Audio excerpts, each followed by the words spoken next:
Hey guys, tonight we're going somewhere unpleasant, but fascinating. You're standing at the bottom of a hill, your boots sinking into cold mud, staring up at a wall of gray stone that cuts into the clouds. The wind bites through your armor, pushing against you like a living thing. You can smell wet moss, horse sweat, and smoke, the smell of effort and fear. Congratulations, you've been drafted into a medieval siege. You probably wouldn't last an hour here. So, before you get comfortable, take a moment to like the video and subscribe. Comment your location and time. I like knowing what hour of the night I'm whispering into. Now, dim the lights, maybe turn on a fan for that soft background hum, and let's descend into tonight's story together. The first thing you learn about medieval castles is that they weren't built to look pretty. They were built to humiliate you before you even touch the walls. The high ground, always the high ground. Hills, cliffs, ridges carved from volcanic rock. Edinburgh, Carregtsinen, Croc de Chevaliers. Names that sound poetic until you try climbing them in armor. Every footstep turns into punishment. The slope steals your breath, your knees buckle, and the stones beneath your boots shift just enough to make you stumble. The defenders above are watching you struggle. You can't see them yet, but they can see you. They always could. The ground was chosen with surgical cruelty. What in spring, frozen in winter, it turns into an enemy by itself. Siege towers sink, ladders slip, and horses break their legs. At Bodiam Castle, the moat glints under the weak sun, beautiful, useless water until you realize it's not meant to drown you. It's meant to make sure you never reach the wall.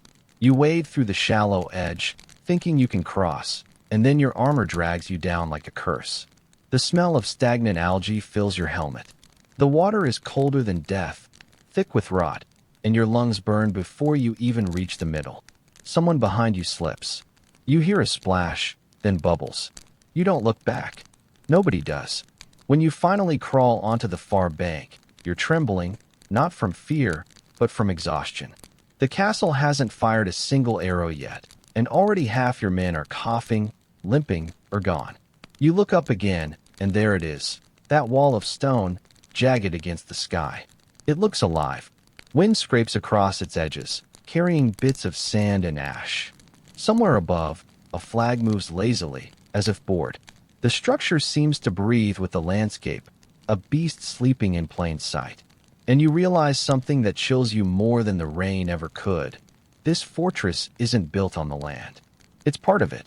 At Carregtsinen, the cliff face is so steep that even standing near it feels like standing at the edge of a mouth. The limestone sweats water, slick and cold, and the air tastes like rust. You touch the stone and feel vibration, faint, rhythmic. The defenders are walking above you, their boots echoing through the bones of the castle. You're beneath them. You always will be. The climb continues, and the path narrows. Forests that once offered cover suddenly vanish, cleared centuries ago to leave attackers exposed. The last trees stand like silent witnesses, roots tangled with old bones. Someone whispers that these woods used to belong to farmers. Now they belong to gravity and ghosts. The mud thickens. Your sword drags. You hear your breath rasping inside your helmet, the metal amplifying every gasp into a tiny thunderstorm. The air smells of iron, mold, and something sweet, maybe blood. You're halfway up when the rocks start to fall. It's not random. It's never random. The defenders above time their throws with the rhythm of your steps. Stones bounce and split near your feet, spraying shards that cut through cloth and skin. One lands squarely on a helmet ahead of you, and the man crumples without sound. You keep moving. You have to. The path gets steeper, turning into a broken stairway carved straight from the rock. It's narrow, barely wide enough for one person. The wall to your left is slick with moss. To your right, nothing but open air and a very long fall. You think of home, of warmth, of a bed without metal edges. Then you think of the commander behind you, and the blade he'd use if you stopped climbing. The castle waits at the top, gray and indifferent. Its gatehouse juts forward like a jawbone. The sound of chains drifts down the hill, the drawbridge lifting, the portcullis rising, then lowering again, testing, like lungs inhaling and exhaling. You realize how quiet everything is between those sounds. No birds, no insects, just wind and the shuffle of armor. And then, faintly, laughter. Not joyous laughter, something else. The kind that says, you shouldn't have come here.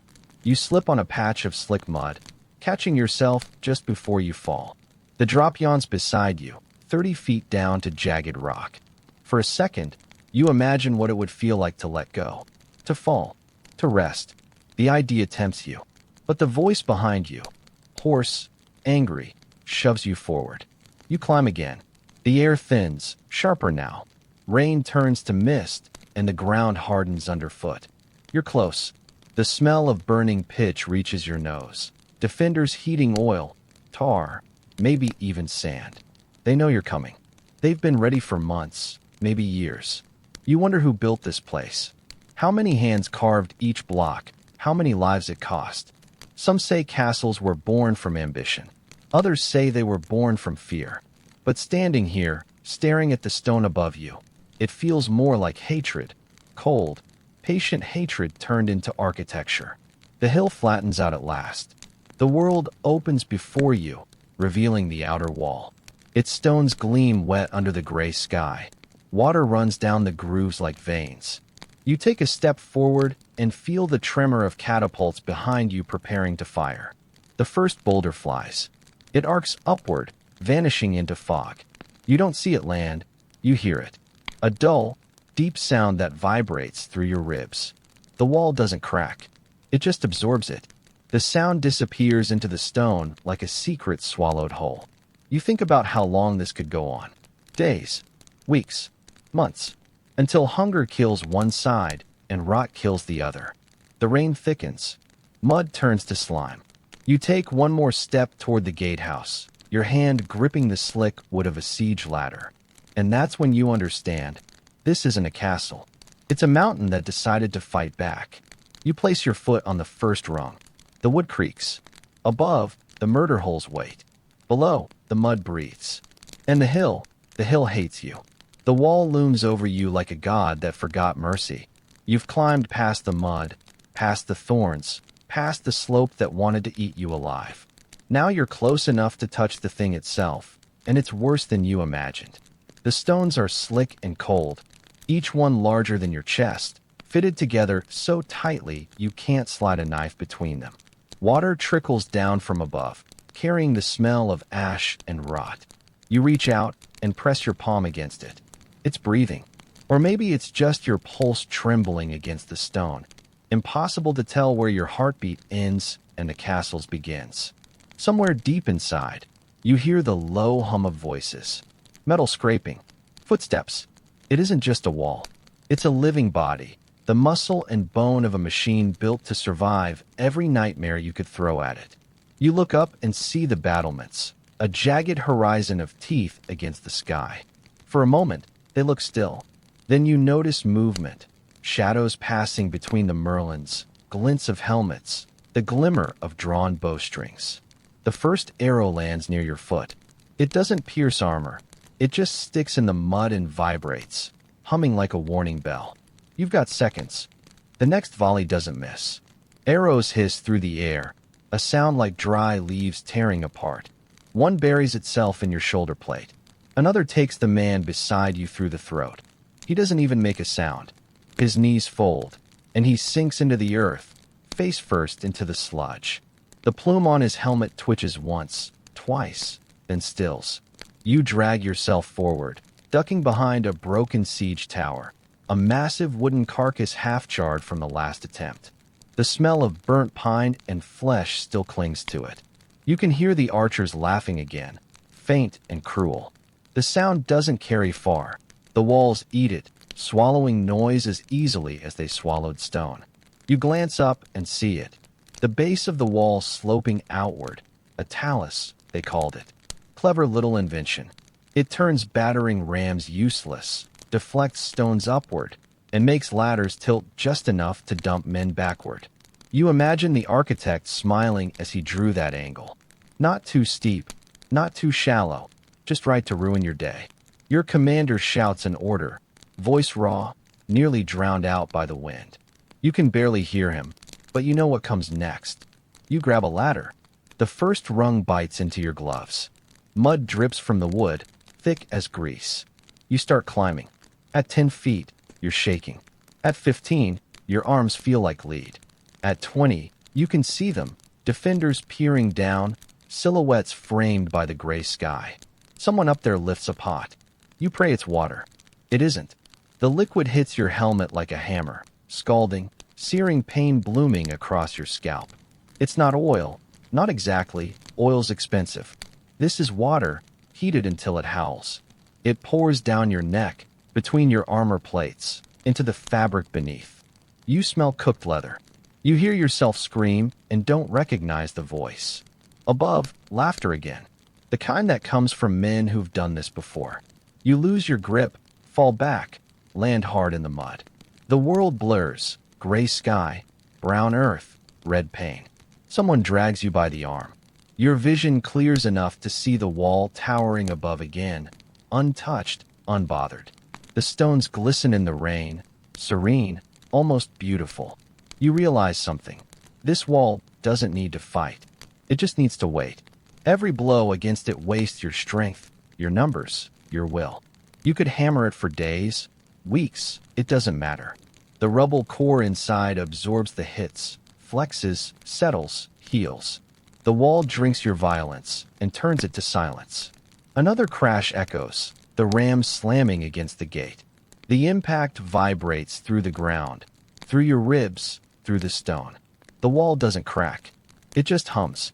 You remember the old builders, men who stacked stones so thick they outlived kings.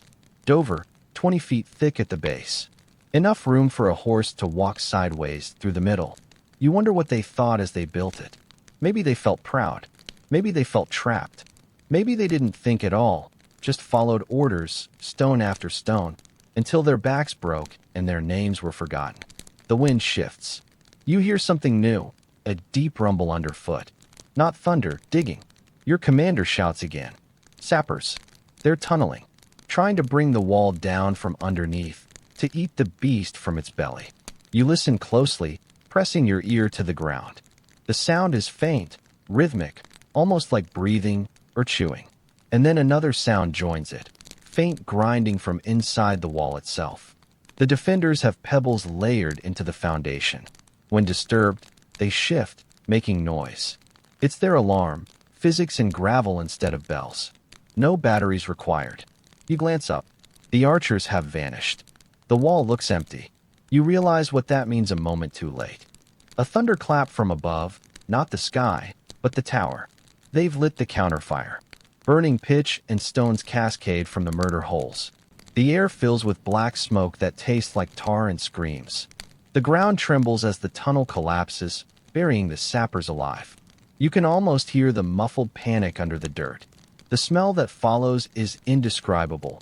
Earth and flesh mixing into something that doesn't belong in this world. And still, the wall stands. You stumble backward, away from the smoke, the screams, the impossible stone that refuses to fall. Rain begins again, gentle at first, then harder, washing the soot from your armor. For a moment, it feels almost cleansing, like the earth trying to rinse itself of what just happened. You look at the wall one last time. It's perfect again, smooth, glistening, unscarred. If not for the body scattered at its base, you'd think nothing ever happened here. The gates creak open slightly, just enough for the defenders to drag in supplies. Then close again with the soft finality of a coffin lid. The sound is quieter than you expect. No echo, no resonance. The wall has swallowed it whole. And in the silence that follows, you realize something that makes your stomach twist. You haven't even reached the dangerous part yet. The real horror isn't the wall. It's what waits behind it. The gatehouse, the castle's mouth. And it's smiling. You've spent half the day staring at that mouth. A wound in the wall, sealed shut by teeth of iron. The gatehouse. It watches you. From the outside, it looks almost polite. A tall archway framed by twin towers. Banners hanging limp in the damp air. You could almost believe it's an invitation, a promise of warmth and food within. But you've learned better. You know that smile. You've seen it on predators right before they bite. The commander waves you forward. The rams roll. The first strike against the gate shakes the marrow in your bones. The air fills with splinters and shouts. Again, again. The sound isn't wood breaking. It's something older, deeper, like a heartbeat dragged through stone. The gate groans, but doesn't give. Then, a hiss above. A slot in the ceiling, small, precise. Boiling sand pours through it. Not oil, not water, but sand, heated until it screams. It slides into your gloves, your armor joints, your eyelids. You drop the ram and claw at your face, but it's everywhere. You hear men laughing from above again, calm, unhurried laughter. They've done this before. You stagger back, gasping, and for a moment you glimpse what the gate really is. Not just doors, but a corridor of death. One portcullis, then another, then another. Murder holes above, arrow slits on both sides. You'd call it a trap, but that word feels too small. This is a throat built to swallow armies and spit out bones. You remember something an old soldier once told you. Never trust a gate that smiles wider than a man. You understand now what he meant. The next ram hits harder. The hinges scream. You can see cracks forming in the wood, thick oak bound with iron, groaning under the weight of its own defense. You cheer without meaning to. You think it's working. Then the defenders let it open. Just a little. Enough to let the ram's head slip through. Enough to make you believe. Forward, someone yells. You rush in with 20 others. The gate yawns wide, black inside, silent, cold. The first man steps past the threshold. He disappears. No scream, no splash, just gone. You blink, confused, then realize the floor drops 2 feet inside. A pit, covered by planks and straw. You see spikes, dark and wet. Then the portcullis drops. The world goes black. The noise it makes is like a god slamming a door. The iron teeth crash down inches from your back. Sparks fly. The ram shatters. The air fills with shouts, panic, bodies pressing against each other. Someone's torch falls, and for one instant you see everything. The gatehouse interior, narrow, lined with stone murder holes. Dozens of them. From each, a flash of steel. Crossbow bolts whistle, slicing through the crowd. A man in front of you jerks backward, eyes wide. Something sticking from his throat. The air grows heavy. Hot. From above, oil begins to pour. Slow at first, then faster. It pools on the ground, slick and black. You know what comes next. The defenders drop a torch. Flame eats the world. You can't breathe. You can't see. You throw yourself against the gate, against the wall, against anything that feels like escape, but it's no use. The smoke fills your mouth. You taste iron, ash, and despair. And then, movement. A gap, a hand pulling you through. You crawl over a corpse, through a hole in the base of the wall, where the air tastes of damp stone instead of fire. Someone's shouting orders. Buckets. Water. The gate burns like a furnace behind you. You stumble into open air, coughing up smoke, the night cold on your blistered skin. The gatehouse still glows red, breathing out waves of heat like a dragon. The castle stands untouched above it all. You can almost hear it breathing, slow, steady, patient. The gate's trick worked again. It's smiling wider now. You fall to your knees. You're still alive, but something in you feels gone. The part that believed walls were just walls. Now you know better.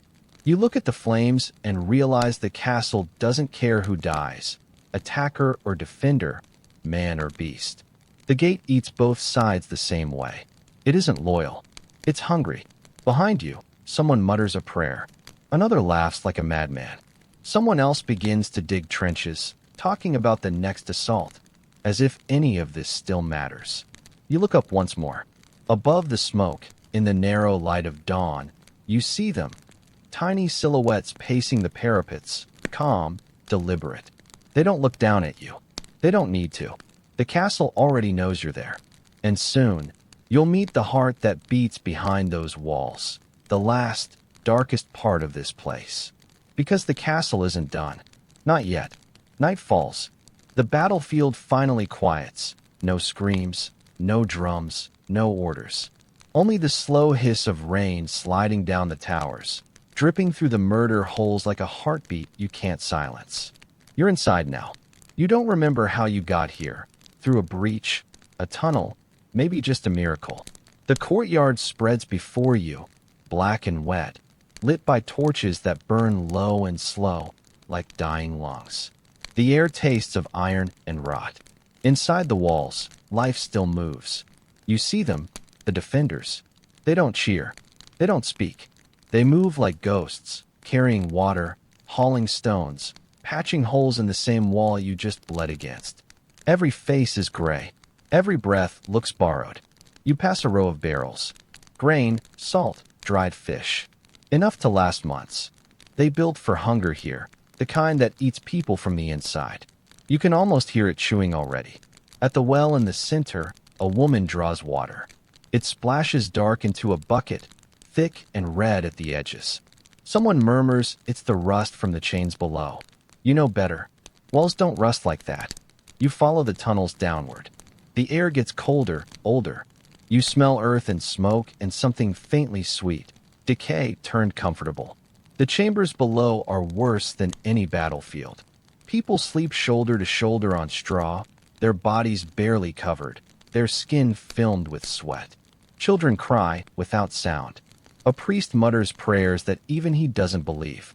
Somewhere deeper, a man coughs and doesn't stop. You realize something simple, terrible. Castles weren't built for living. They were built for lasting. Everything down here is about endurance. Narrow halls, thick doors, twisting staircases that confuse even the ones who live here. You could get lost 2 floors down and never find daylight again. Maybe that's the point. A guard passes by, carrying a lantern. The flame flickers against carvings in the stone. Saints, angels, faces. All of them worn smooth, as if someone tried to pray the stone itself alive. You can't tell if they succeeded. The guard stops and listens. You listen too. Above, faint but clear, comes the sound of another trebuchet stone hitting the outer wall. The castle doesn't tremble. It exhales dust, slow and calm. He smiles. She's still breathing, he says. Not it. She. You keep walking. The corridor bends into a chamber where the ceiling disappears into darkness. Torches glow like eyes on the walls. In the center stands something that doesn't belong. A beam of ancient oak wrapped in iron, black with age, humming faintly. The castle's spine. The heart. They say every fortress has one. The central pillar, buried when the first stone was laid, meant to carry the memory of everything that happens above it. You touch it. It's warm. You pull your hand away and find ash on your fingertips. Voices echo somewhere behind you. Soft, tired, human. They'll last another week, one says. If the food holds. If the well doesn't sour. If the heart stays. You turn toward the staircase leading back up. The steps are slick, spiraling tighter as they rise. They built them that way on purpose, clockwise, so defenders could swing swords freely while attackers stumbled upward. Every stone here serves death first, life second. At the top, a small door opens onto the battlements. The night wind hits you like a slap. Below, the enemy camp burns in the rain. Tiny dots of fire, hundreds of them, trembling on the black ground like a sickness. The wall beneath your feet hums faintly with every distant impact. You can feel it breathing again, slow and heavy. The stones shift slightly, as if adjusting in their sleep. You finally understand. The castle isn't protecting anyone. It doesn't care about kings, armies, prayers, or flags. It only cares about existing. You could strip it bare, burn it, bury it. It will outlast you, rebuild itself in another shape, another hill, another name. That's what castles are. Not monuments to power, but memories of fear. You look down one last time. The rain glints on the corpses by the gate, tiny, motionless shadows. The same mud you climbed through is swallowing them now, patient and slow. The castle stands silent, eternal, untouched. Somewhere deep inside, that wooden heart still hums. Not loudly, not proudly, just endlessly. And as you listen, you start to wonder whether the thing ever truly sleeps, or whether it's simply waiting for the next poor soul to climb the hill.